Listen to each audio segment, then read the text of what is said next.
Kita akan mulai pembelajaran jarak jauh ini dengan narasumber ada di samping saya adalah Pak Dwi Handono yang ditugaskan untuk bicara soal desentralisasi kesehatan. Kasus desentralisasi kesehatan cukup menarik menurut saya karena sekarang mulai muncul romantisme masa lalu ketika Orde Baru gitu ya. Orang sudah membanding-bandingkan sekarang masa reformasi sekarang dengan saat Orde Baru. Katanya sih lebih baik ketika Orde Baru. Katanya seperti itu, saya juga nggak tahu juga. Di Orde Baru saya masih kecil jadi nggak merasakan kelihatannya. Tapi itu mungkin menjadi pemicu diskusi kita. Nah nanti setelah itu kita akan coba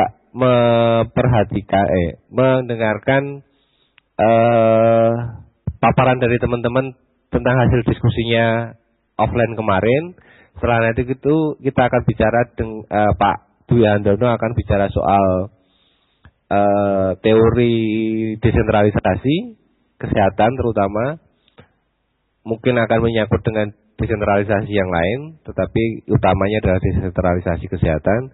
Setelah itu akan ada tanya jawab dan kita akan tutup dengan kesimpulan yang akan kita lakukan di Kabupaten Jayapura. Oke, begitu Mas Irman, dipersilahkan Dr. Farid dan teman-teman untuk mempresentasikan hasil diskusinya. Baik. Silakan. Baik, terima kasih Pak Irman, Pak Nasrun dan Pak Dwi di Jogja. Selamat pagi. Kami di sini sudah. Selamat pagi. Ya, kami di sini sudah menjelang siang, Pak. Pada kesempatan ini awalnya izinkan kami untuk memperkenalkan kembali teman-teman karena sudah ada lagi tim yang baru. Ini dari bagian kepegawaian Pak Ishak Ofide. Ini Pak. Kemudian boleh dipanggil Pak Ishak begitu. Kemudian dari. Selamat pagi Pak Ishak. Selamat pagi Pak. Kemudian dari keuangan itu Ibu Maria. Selamat pagi Pak. Selamat pagi Bu.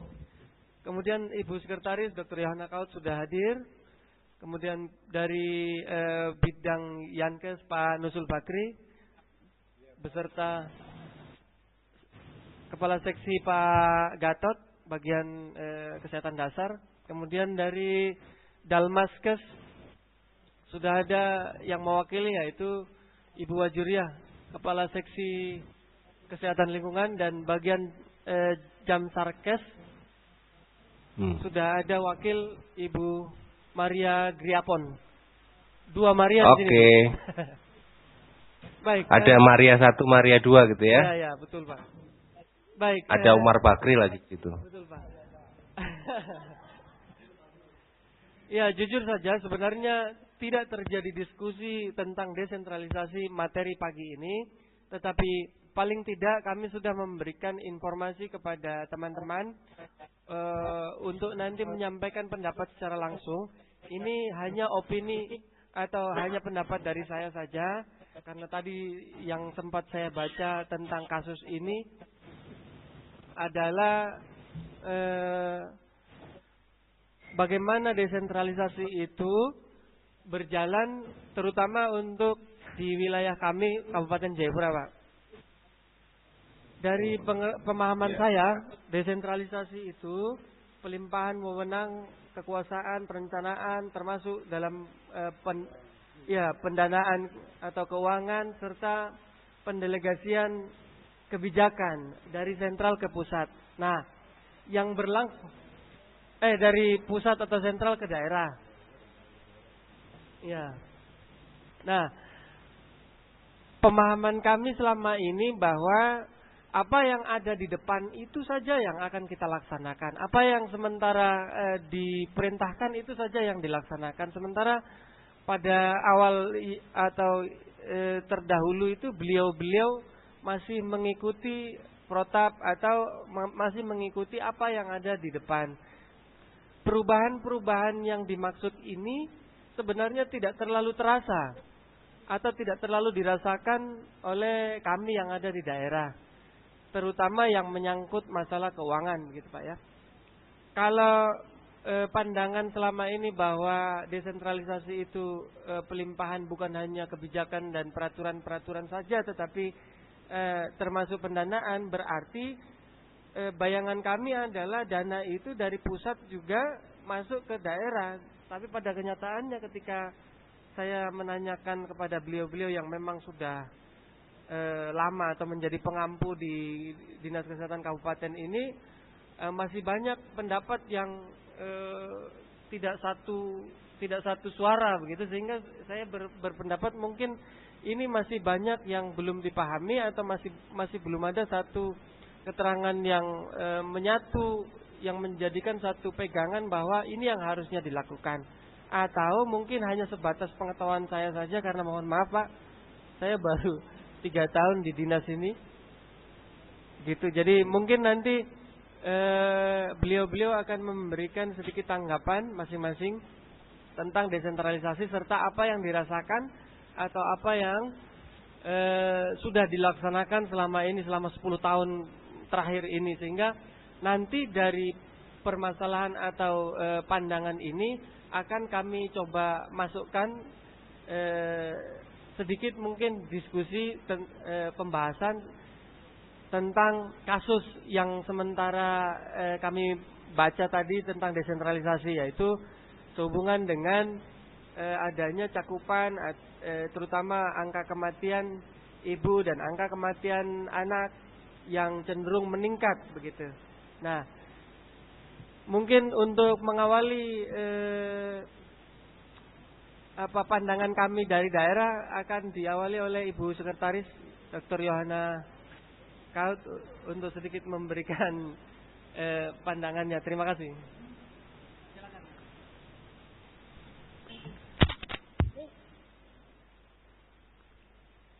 Selamat pagi. Selamat pagi Bu Yohana. Ya, pagi Pak.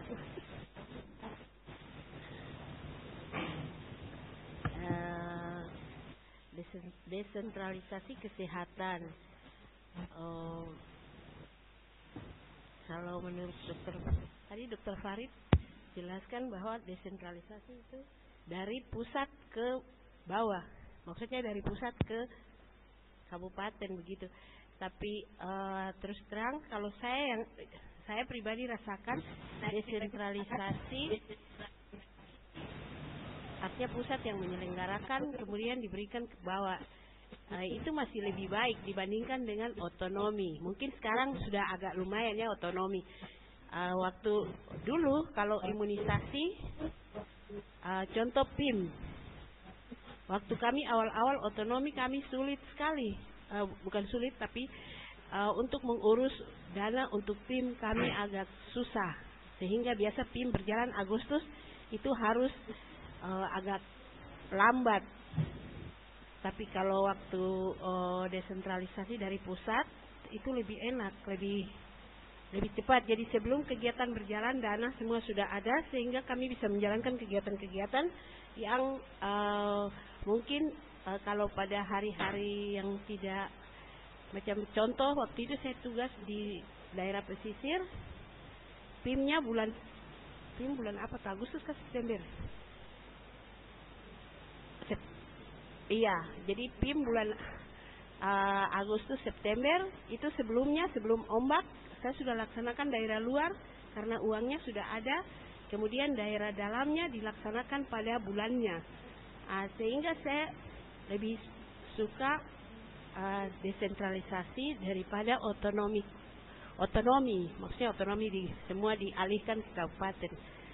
Kalau dari pusat itu yang saya rasakan, tapi kalau untuk sekarang karena otonominya sudah berjalan, mungkin sekarang sudah bisa berjalan baik begitu Pak. Tapi kalau jadi seperti itu yang saya rasakan. Jadi ada baiknya juga dari pusat, yang segala kegiatan macam keuangan juga dari pusat juga ada baiknya. Artinya menguntungkan kami juga yang bekerja di sini di sektor-sektor kesehatan yang di perifer. Tapi kalau semua diarahkan otonomi, kan kita berhadapan juga dengan instansi-instansi lain yang kadang-kadang kesehatan kami membutuhkan begini begitu, itu kadang-kadang tidak dimengerti oleh bagian-bagian yang lain, instansi lain, sehingga kadang mesti kami punya dana mesti jadi sedikit, mesti jadi ini karena seperti itu. Mungkin bisa Dr. Farid. Itu yang saya rasakan. Jadi artinya dokter kan tadi bilang dokter baru di dinas ini 3 tahun. Saya mungkin lebih sedikit, tidak terlalu lama juga sih, lebih sedikit. Tapi itu yang saya rasakan dalam segala kegiatan seperti itu. Makasih Pak. Ya, itu pandangan dari Dr. Yohana selaku sekretaris. Mungkin dari Yankes ada pandangan. Iya, selamat pagi Pak.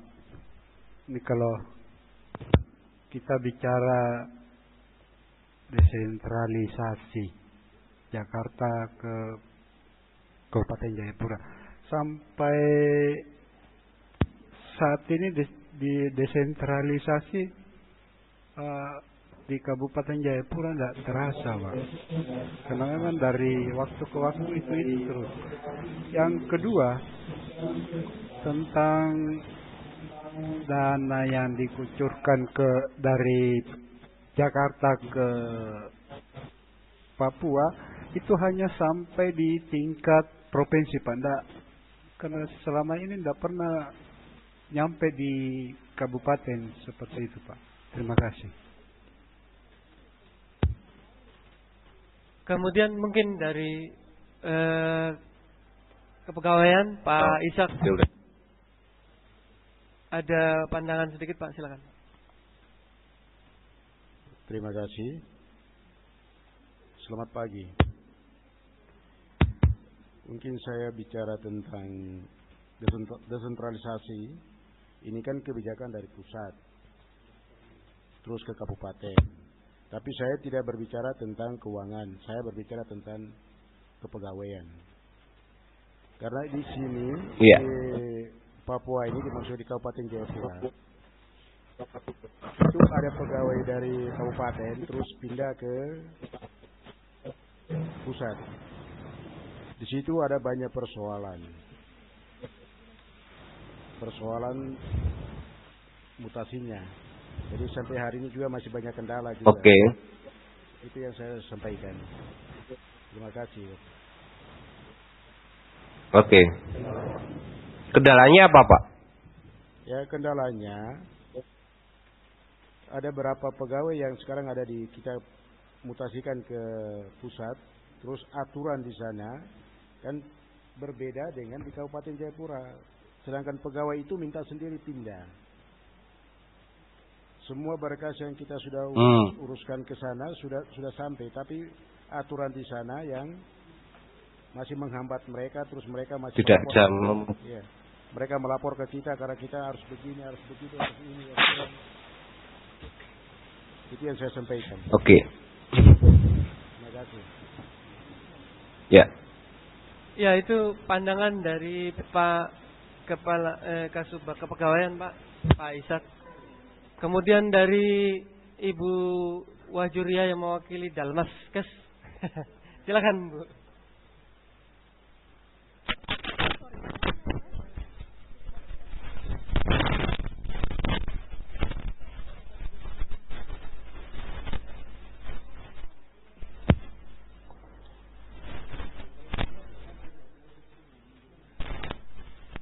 Ya, selamat pagi Pak. Ya, silahkan. Selamat pagi. Pendapat saya berdasarkan studi kasus yang kita baca terkait dengan desentralisasi kesehatan, saya pikir angka kematian menjadi tinggi. Itu bukan karena pengaruh desentralisasi juga, atau itu pengaruh dari desentralisasi bukan karena tidak bekerja atau apa, tapi pemikiran saya itu terjadi karena wilayah-wilayah yang dulu tidak terjangkau oleh petugas, wilayah-wilayah yang dulu terpencil, itu jadi terbuka dan ada data dari situ. Kalau dulu waktu sentralisasi mungkin wilayah-wilayah itu tertutup dan tidak terjangkau, bukan berarti tidak ada kematian kan di situ. Tapi setelah ada desentralisasi dia jadi terbuka dan semua akses menuju ke situ, akhirnya mulai terdata tentang angka kematian bayi dan anak ibu itu. Jadi pendataan mungkin lebih ini karena wilayah semakin terbuka. Itu yang pertama. Yang kedua juga pengaruh desentralisasi itu sebenarnya tidak siap gitu, belum siap. Daerah itu belum siap gitu. Dari pusat, dari sentralisasi menjadi desentralisasi tidak didukung dengan adanya SDM yang baik, dan akhirnya apa yang terjadi dengan dana yang tiba-tiba banyak, terus program-program yang tidak terarah, akhirnya ibaratnya asal uang itu habis saja gitu. Asal uang itu bisa dipergunakan dengan baik, yang penting habis tanpa rencana program yang baik. Kalau saya pikir seperti itu. Jadi memang yang terjadi pengalaman saya setelah desentralisasi dana cukup banyak, tapi yang terjadi adalah pemekaran di mana-mana dan akhirnya juga kembali lagi dana itu jadi menjadi kecil. Kalau saya pikir seperti itu. Itu dari pendapat saya. Terima kasih. Kemudian dari Yankes juga Pak Gatot, Seksi Kesehatan Dasar. Baik Pak, terima kasih. Tadi saya sempat belum baca kasus, tapi saya dengar dari Pak Imran tadi tentang kasus adanya peningkatan kematian neonatal di suatu kabupaten. Ini pengaruhnya apakah ada dengan pola desentralisasi? Menurut kami tingginya kematian neonatal itu tentunya banyak faktor yang menjadikan itu masalah. Seperti ya yang sudah klasik, mungkin SDM yang kurang, sarana dan prasarana yang belum mencukupi, geografis, juga mungkin juga kegiatan yang meningkatkan kapasitas petugas untuk peningkatan manajemen program juga kurang sehingga programnya tidak jalan. Tapi muara itu sebetulnya dari menurut kami itu mungkin ya pengaruh ini komitmen dari pengambil kebijakan di tingkat kabupaten dalam alokasi dana. Setahu saya mungkin kalau tidak salah itu minimal untuk kesehatan itu 15%. Ya. Tapi kenyataannya masih banyak daerah yang di bawah 5% untuk alokasi dana kesehatan. Padahal untuk kegiatan kaya ini itu membutuhkan dana cukup besar, ya. Jadi harus dulunya yang dari pusat ke daerah itu dananya turun, itu ada alokasi untuk KIA yang cukup. Setelah pola ini diserahkan ke daerah kewenangannya, yaitu kewenangannya KIA itu masuk SPM, berarti wajib dilakukan oleh daerah. Tetapi kenyataannya mungkin masih ada daerah yang belum menjadi prioritas program KIA ini, sehingga dananya kecil. Kecil itu pengaruhnya mungkin karena presentasi dananya kurang dari 15%. Jadi mungkin komitmennya pejabat di daerah yang belum mengalokasikan dana yang cukup untuk sektor kesehatan, khususnya program KIA. Mungkin begitu Pak, terima kasih. Iya, ada baiknya mungkin kami minta dulu pendapat dari Bu Maria selaku Kasubag Keuangan. Silakan Ibu. Terima kasih, selamat pagi Pak.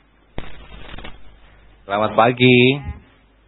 Kalau menurut saya tentang keuangan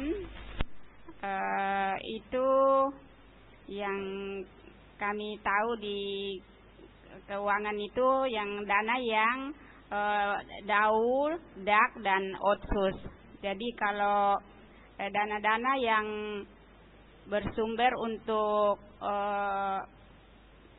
kegiatan-kegiatan yang langsung ke penyakitnya itu biasa ada yang langsung ke bidang-bidang itu kayak HIV apa itu semua langsung dari tidak lewat di keuangan itu kita punya ini di DPA, jadi itu langsung ke bidang-bidang itu perkegiatannya itu.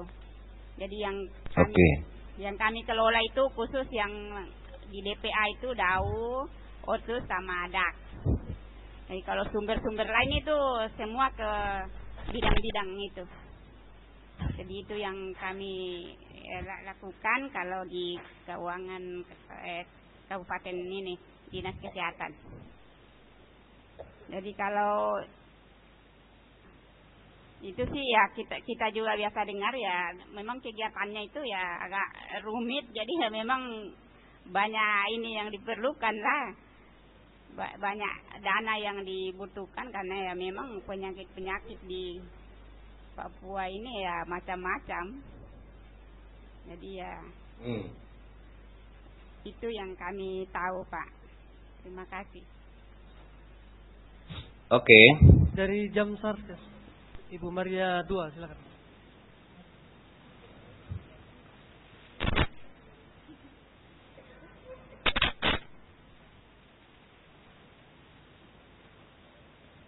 Ya, selamat pagi Pak Dwi, Pak Nasrun dan Bapak Engsat. Selamat pagi.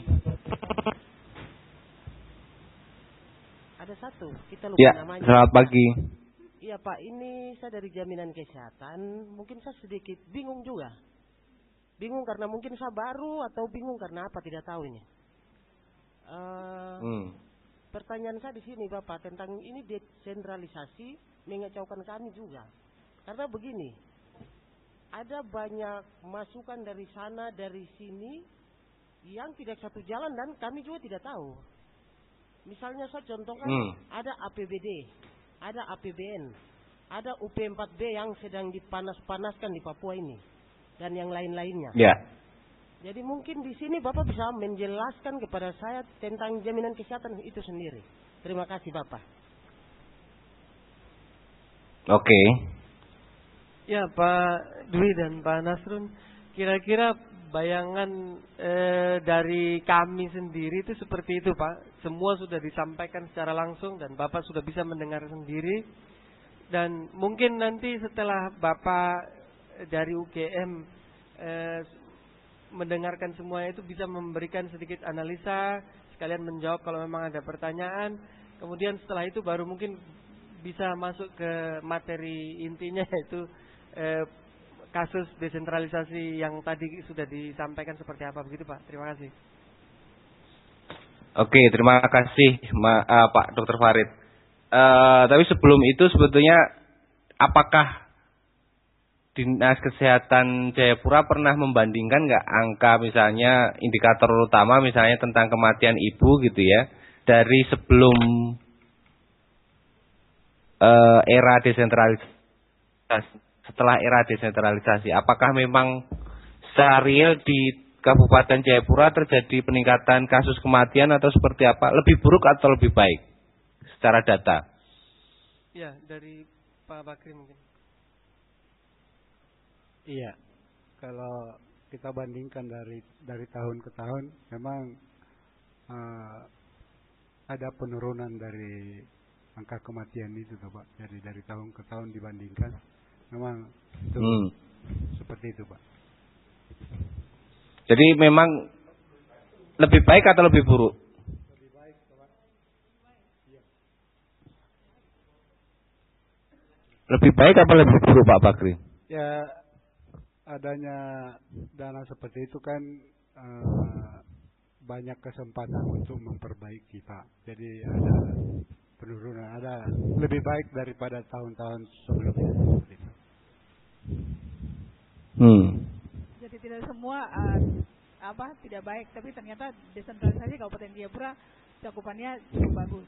Tapi yang saya pikir di sini juga terkait dengan yang tadi, karena desentralisasi terus banyak pemekaran di mana-mana, terus dampaknya apa? Jumlah penduduk juga banyak yang estimasi dan tidak jelas. Katakanlah satu kampung bisa dimekarkan, padahal sebenarnya dia jumlah penduduknya sedikit, hanya blow up jumlah penduduk supaya bisa dimekarkan. Terus akhirnya apa, berdampak pada kita cakupan seolah-olah tidak bagus ternyata sih, padahal memang realnya penduduknya juga nggak ada. Itu masalahnya juga gitu Pak. Makasih. Jadi secara administrasi ada beberapa politisasi angka penduduk kali ya. Oke, Mungkin Pak Dwi akan menjelaskan tentang desentralisasi secara lebih utuh. Ya. Baik, selamat pagi Bapak Ibu sekalian di Sentani. Ya. Baik, saya Dwi Handono yang diberi kepercayaan untuk memandu menemani Bapak Ibu sekalian dalam diskusi ini. Baik, terima kasih atas masukan dari Bapak Ibu sekalian terkait dengan desentralisasi kesehatan. Secara umum saya bisa menangkap ya terkait dengan pemahaman-pemahaman dasar tentang desentralisasi dari kawan-kawan di Dinas Kesehatan Kabupaten Jayapura. Tampaknya saya melihat bahwa ya memang masih perlu banyak yang harus disamakan persepsinya terkait desentralisasi ini. Ya. Baik Bapak Ibu sekalian, sebelum nanti pada saat teknis saya akan mencoba secara makro dulu tentang desentralisasi. Jadi Bapak Ibu sekalian, desentralisasi khususnya desentralisasi kesehatan di Papua ini berbeda dengan daerah lain karena ada juga otsus di situ. Jadi, sebetulnya saya ingin banyak menangkap apakah bedanya ada desentralisasi plus otsus dengan di daerah lain. Sebetulnya itu yang menarik gitu, untuk kajian di Papua ini. Oke, sebelum ke sana saya akan menyampaikan Bapak sekalian, kalau kita lihat sejarahnya, itu desentralisasi kesehatan sebelumnya sentralisasi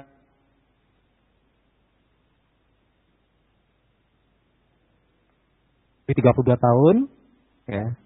Itu semuanya serba diarahkan dari pusat sehingga daerah itu tinggal eksekusi atau jadi pelaksana saja. Sejak tahun 98 itu ada demo besar-besaran sehingga paksa lengser, yang kita kenal dengan reformasi ya.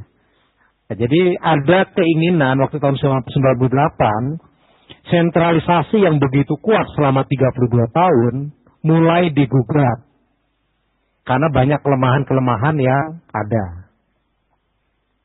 Nah, mereka ingin sentralisasi itu tidak bertahan lama, artinya tidak lagi diteruskan. Jadi mereka ingin reformasi tahun 98. Pak Harto lengser waktu itu.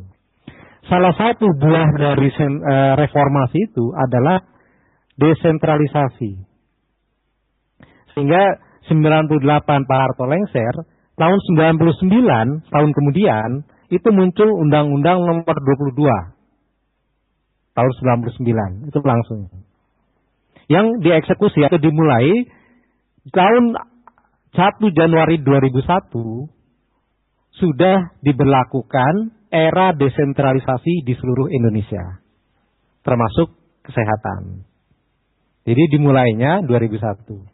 Jadi Bapak Ibu sekalian yang tadi Pak Farid, Bu Yohana yang baru beberapa tahun di dinas, mungkin belum bisa membandingkan atau belum bisa merasakan perbedaannya. Tapi Bapak-bapak mungkin Pak Bakri yang sudah senior, Pak Ishak ya, itu pasti merasakan mungkin ya. Era waktu zaman Pak Harto, terus kemudian masa desentralisasi. Itu mungkin bisa merasakan perbedaannya. Tapi bagi yang masih baru, ya memang agak masih meraba-raba ya. Baik, saya lanjutkan Bapak sekalian. Jadi sejak tahun 2001 itu dimulai era desentralisasi. Ya. Nah, era desentralisasi kesehatan ini Bapak sekalian, ini intinya, ya tadi sudah di Pak Faris sudah menyampaikan macam-macam ya. Itu memang pemberian kewenangan pada kabupaten. Ya. Jadi sekarang desentralisasi itu adanya di kabupaten kota, bukan di provinsi. Nah, harapannya kabupaten kota ini bisa memberikan pelayanan terbaik bagi masyarakat di wilayah kerjanya. Ya. Jadi inti dari desentralisasi sebetulnya adalah mencoba mendekatkan pelayanan, dalam hal ini pelayanan kesehatan, kepada masyarakat. Jadi intinya itu. Jadi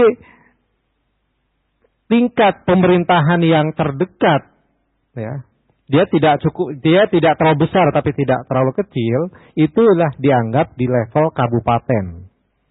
Jadi di level kabupaten inilah yang dianggap paling sesuai melaksanakan desentralisasi. Ya, ini juga sesuai dengan anjuran WHO ya. Jadi yang paling bisa memanage sistem kesehatan itu adalah level kabupaten. Nah, diharapkan dengan adanya desentralisasi sampai tingkat kabupaten, pelayanan kesehatan, kita bicara di level kesehatan ya, pelayanan kesehatan akan lebih baik. Status kesehatan masyarakat akan lebih, misalnya mulai dari perbaikan angka kematian ibu, angka kematian bayi, dan sebagainya. Itu harapan dari desentralisasi. Tapi kenyataannya seperti yang kasus yang kita angkat dalam modul ini, ya, ini tidak spesifik mencerminkan